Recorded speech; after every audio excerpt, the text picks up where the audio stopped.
Welcome to this second video where we'll discuss some of the research findings on tutoring and what this tells us about learning and some active learning practices that teachers can use. The first tutoring study that the researchers conducted to test the three tutoring hypotheses, and the one that we'll focus on in this video, was on naturalistic tutoring. In this study, the researchers wanted the tutors to use whatever tutoring style was most natural for them, since this is the likely way that most people tutor.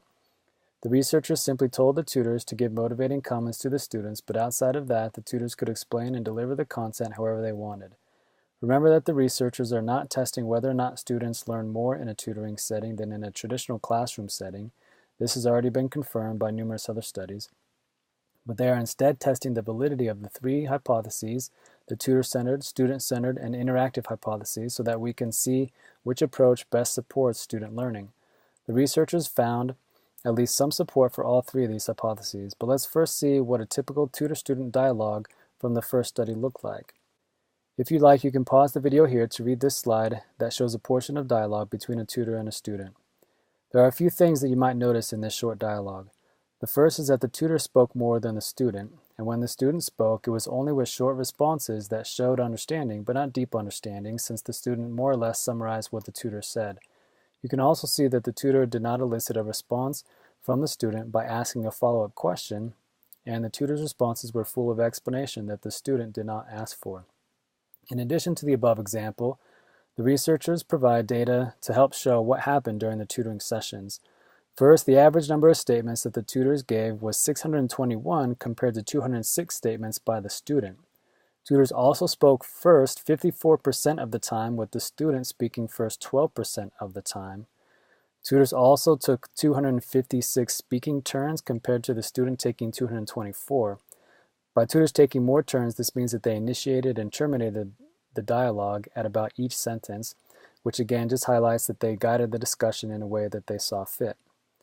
In addition to these numbers that show the difference between how much students talked compared to how much the tutor talked, the tutor also offered explanations 53% of the time. This is significant because the tutor not only offered explanations without the student asking, but also rarely asked the student to offer his or her own explanations. The tutor also made statements that did not elicit a response from the student 77% of the time, and the tutor only attempted to elicit a response from the student 15% of the time. This clearly shows that the tutor did not make many attempts to involve the student or to even check for understanding. Even though these numbers show that the tutors were not highly interactive, the students still responded when the tutors did elicit responses.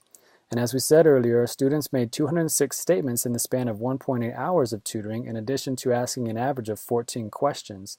So even though the tutors spoke far more than the students were still more engaged and constructive in a tutoring context than in a traditional classroom setting. These findings are perhaps not surprising, since we would expect students to talk more in a tutoring context than in a classroom context, and would likewise also expect the tutor to give a lot of explanations on the content.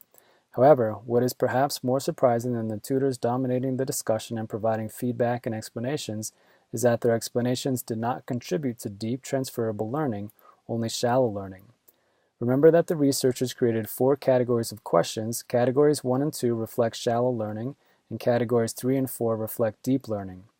After the researchers analyzed the tests and tutoring dialogues, they found that whenever tutors provided explanations for students, this never helped the students achieve deep learning, the type of knowledge that shows that the students can transfer their new knowledge to different contexts.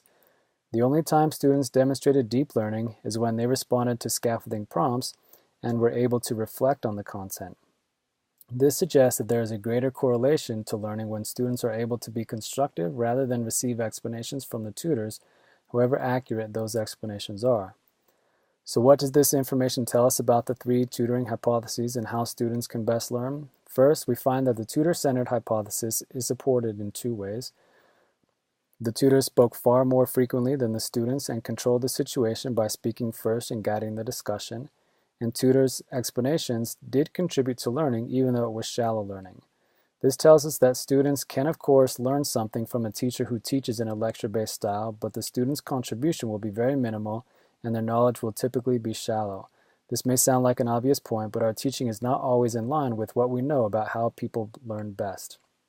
The student-centered hypothesis is also supported since students ask more questions than in a typical classroom, even with the tutor dominating the dialogue.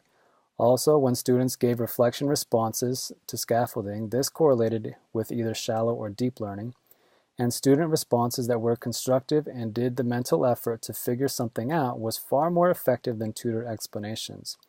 The big takeaway here is that students learn more when they are able to construct their own responses and understanding, which requires that the teacher refrain from offering explanations, especially unwanted ones. And lastly, the I hypothesis was only moderately supported, in that over half of student comments were responses to the tutor's elicitations, and the students' elicited comments were more effective than the self-initiated comments. And student comments correlate with the tutor's comments, but most student responses were shallow. In other words, the I hypothesis is only moderately supported because even though students always responded to the tutor when the tutor elicited comments from the tutor was only minimally interactive. This suggests that if the tutor had asked the student more questions, then the student would have talked far more. The results from this first study on naturalistic tutoring were perhaps not all that surprising, but they do highlight a few key takeaways that teachers at all levels can be aware of, whether they teach online or in small or large face-to-face classrooms. First, we see that aside from the tutors dominating the dialogue, the tutor's explanations and feedback correlated only with shallow learning from the student, and that because the students learned more when they were constructive, we see that student learning depended not as much on what the tutor said, but on what the student said and whether or not the tutor elicited responses from the student. This finding should certainly make us wonder how well students are learning in a classroom where the teacher does most of the talking, which does not encourage active learning. The second takeaway is that the students' self-initiated monitoring statements correlated with question types 2, 3, and 4. This means that when students were able to detect their own errors and make corrections, this helped them gain deeper learning. This is in contrast to the tutor eliciting comprehension-gauging questions such as, "Do you follow?" or "Did you understand that?" This is especially encouraging if teachers are able to encourage self-initiated monitoring questions, probably by talking less, to help improve student learning and create a more active learning environment. Now we'll move on to the next study and see how student learning changes when the tutor deliberately talks less and suppresses feedback and explanations when tutoring.